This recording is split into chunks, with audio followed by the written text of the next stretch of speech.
Well, you have a fascinating book, Archaeology and the Bible, 50 fascinating finds that bring the Bible to life.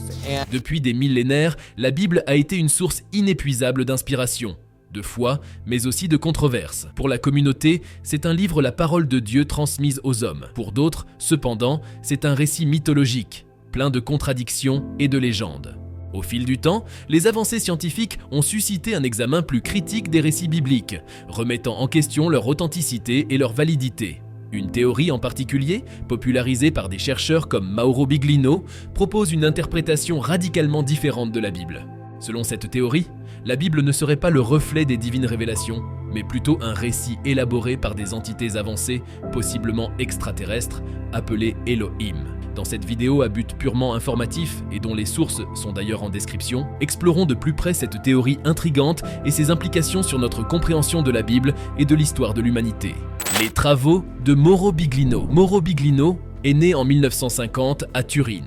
C'est un traducteur et écrivain italien renommé pour son interprétation de la Bible. Influencé par les concepts d'anciens astronautes et de conspiration, ses théories affirment que la Bible ne parle pas d'un Dieu spirituel unique, mais plutôt d'entités physiques avancées appelées Elohim, et possiblement d'origine extraterrestre.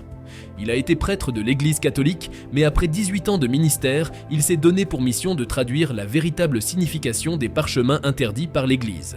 Cela l'a amené à découvrir des secrets cachés depuis des siècles. Il affirme que ces parchemins contiennent des récits de génie génétique, suggérant que les êtres humains ont été créés par une intervention extérieure. Ces idées ont provoqué des controverses et même son expulsion de l'Église à 2 reprises par décision papale.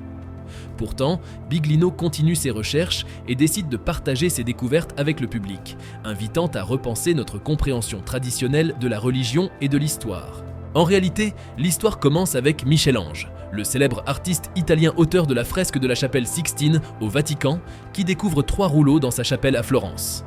Sachant qu'ils sont interdits par l'Église catholique, il les garde secrets. Ces parchemins, selon Mauro Biglino, auraient été écrits par 2 frères nommés Elohim et Azidoth. Il s'agirait d'êtres qui seraient venus sur Terre après la destruction de leur planète, il y a 55 millions d'années. Ils auraient utilisé une technologie de génie génétique pour créer les êtres humains avant de repartir dans l'espace à une date correspondante au 24 décembre. Ils atterrissent sur un astéroïde appelé El Shaddai, qui signifie « Dieu Tout-Puissant », en hébreu qui s'avère être la langue parlée par les 2 frères. Biglino découvre tout cela à son tour et remet en question l'interprétation traditionnelle de la Bible. Il affirme que le mot « Dieu » ne désigne pas une entité unique, mais plutôt un groupe d'êtres en conflit. Selon lui, la Bible n'a pas été écrite par Dieu, mais par des anges. Ces anges, en proie à des discordes, auraient eu des intentions divergentes. Ces anges auraient manipulé l'ADN des habitants de la Terre pour créer des hybrides plus forts, tout en conservant leurs faiblesses. Certains voulaient leur former les humains à vivre sans violence, tandis que d'autres désiraient les utiliser comme une armée pour asseoir leur domination. Selon cette version du récit, il y avait donc 2 factions d'anges aux objectifs opposés, l'une cherchant la paix et l'autre la domination. Et cette dualité aurait perduré à travers l'histoire de l'humanité, et même aujourd'hui encore. Pour Biglino, il existe 2 types de personnes sur Terre, celles qui possèdent de l'ADN d'Elohim, des Néphilim et des gènes humains, et celles qui ont uniquement des gènes humains. Les Néphilim, décrits comme des géants, étaient à la fois des anges et des humains, ce qui se manifestait par leur taille impressionnante et des caractéristiques telles que des cheveux roux. Bien qu'ils n'aient pas la force des anges ou d'autres créatures surnaturelles, ils étaient beaucoup plus forts que les humains ordinaires ou les animaux. Les anges, était-ce l'Elohim pluriel dont parle Biglino ? Elohim est pluriel. Les spécialistes ayant étudié les parchemins s'accordent à dire que le terme Elohim était pluriel, car il désignait un groupe d'êtres en conflit les uns avec les autres. Ce mot est utilisé plus de 200 fois dans le rouleau, toujours au pluriel, ce qui suggère que ces êtres étaient connus sous le nom d'Elohim, d'où sa forme plurielle récurrente dans le texte. Et même cette interprétation de Elohim comme pluriel existe depuis des siècles. Mais il existe de nombreuses théories divergentes sur la signification des Elohim ou ce qu'était l'Elohim. Certains érudits estiment qu'ils étaient simplement des anges ou des archanges. D'autres pensent qu'ils représentaient à la fois de bons et de mauvais anges, tandis que d'autres encore croient qu'ils étaient des humains ayant atteint la divinité par leurs propres actions, ce qui pourrait expliquer l'origine de l'humanité selon certaines perspectives.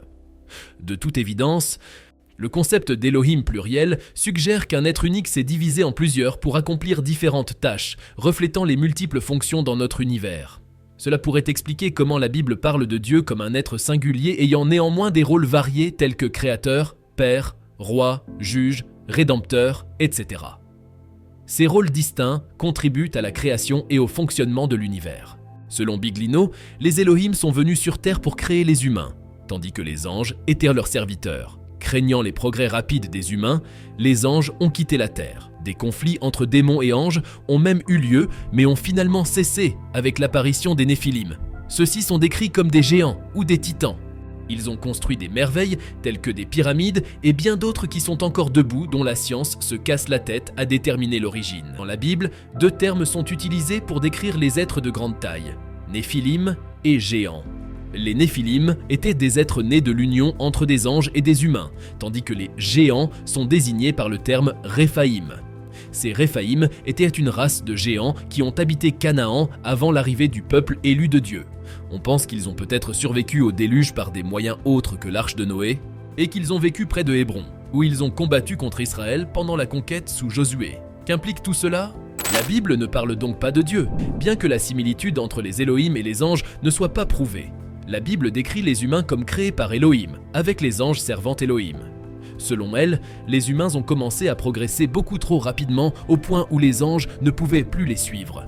C'est ainsi qu'ils décidèrent de quitter la Terre par crainte et se sont dirigés vers une autre planète en dehors de notre système solaire, comme je l'ai évoqué précédemment, une planète qui aurait été façonnée à leur image. Par ailleurs, des textes anciens comme le livre de la Genèse soutiendraient l'idée d'une interaction qu'il y aurait eu entre les fils de Dieu, qui sont les anges, et les filles des hommes, dont la conséquence directe a été les Néphilim.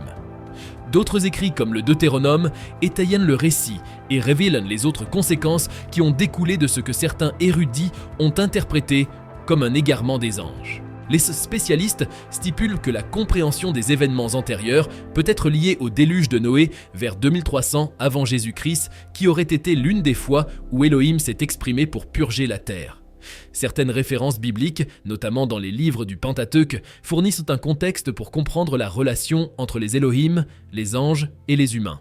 Selon Biglino, la Bible décrit une expérience génétique qui lie les Elohim et des anges à l'humanité. Et pour lui, cela remet en question le statut même de la Bible comme parole de Dieu. Il affirme que la Bible a été écrite par des humains comme pour témoigner, et les religions qui en découlent ont aussi été pensées par des humains. La nouvelle version du roi Jacques est préférée par les fondamentalistes chrétiens et d'autres groupes non catholiques pour sa prétendue exactitude dans la traduction des manuscrits originaux. Cependant, des experts linguistiques ont identifié des erreurs dans la traduction de l'Ancien Testament de cette version. Ils ont constaté des omissions délibérées, suggérant une manipulation intentionnelle par des prêtres jésuites pour dissimuler des informations cruciales qui pourraient menacer leur pouvoir. En effet, cette découverte pour Biglino soulève des questions sur l'intégrité et la fiabilité de certaines versions de la Bible, mettant donc en lumière les enjeux de pouvoir et de contrôle dans la transmission et l'interprétation des textes sacrés. Une certaine manipulation. Le discours de Biglino met en avant la notion d'Elohim comme une divinité plurielle, suggérant une religion polythéiste plutôt que monothéiste comme le christianisme. Il accuse l'Église catholique, et en particulier les jésuites, de contrôler les sociétés à travers des programmes religieux et sociaux pour maintenir leur pouvoir. Selon Biglino, les jésuites ont orchestré un culte autour du faux dieu Elohim, dissimulant leur contrôle depuis des millénaires, tirant toutes les ficelles depuis leur loge maçonnique située dans leur réseau souterrain élaboré sous Rome et sa cité du Vatican. Pour lui, ils ont utilisé des stratégies complexes, y compris la création d'autres religions comme l'islam et l'hindouisme, pour maintenir leur domination. En détenant le contrôle sur divers secteurs de la société, y compris l'éducation, les soins de santé, la justice, les médias et même la politique, les jésuites et l'Église catholique exercent une influence omniprésente et puissante sur le monde. Toujours selon Biglino, cette manipulation vise à garder les gens dans l'ignorance de la véritable histoire de la guerre entre les forces du bien et du mal, opposant Lucifer à Yahvé, Jésus-Christ. Il suggère que la compréhension de cette histoire pourrait bouleverser l'ordre établi, en révélant la véritable nature des jésuites et de l'Église catholique en tant qu'imposteurs. Ainsi, il appelle à une remise en question radicale du contrôle exercé par ces entités sur les sociétés humaines. La Bible ne se limite pas à des récits anciens, mais offre un compte-rendu des événements qui se sont réellement déroulés et de ceux qui passent encore aujourd'hui. L'ingénierie génétique décrite dans la Bible reste un événement majeur de l'histoire humaine, se déroulant encore aujourd'hui.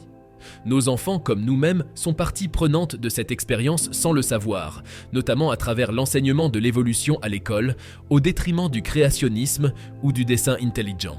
Et en parlant de ce génie génétique, j'aimerais t'inviter à regarder notre vidéo sur la théorie de Zecharia Sitchin sur l'origine de l'humanité, une théorie qui veut confirmer la thèse du créationnisme non religieux. C'est une vidéo intéressante avec beaucoup de révélations. J'espère que tu as aimé celle-ci. Avant de nous quitter, n'hésite pas à laisser un like et surtout à t'abonner à notre chaîne.